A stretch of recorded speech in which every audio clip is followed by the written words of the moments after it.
questi anni IRSS ha intrapreso un cammino.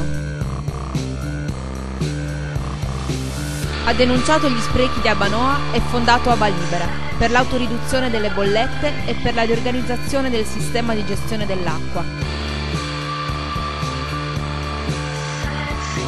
Ha proposto una nuova politica dei trasporti, apertura alle compagnie low cost e basta monopolio Tirrenia, libera concorrenza nei mari e nei cieli sardi.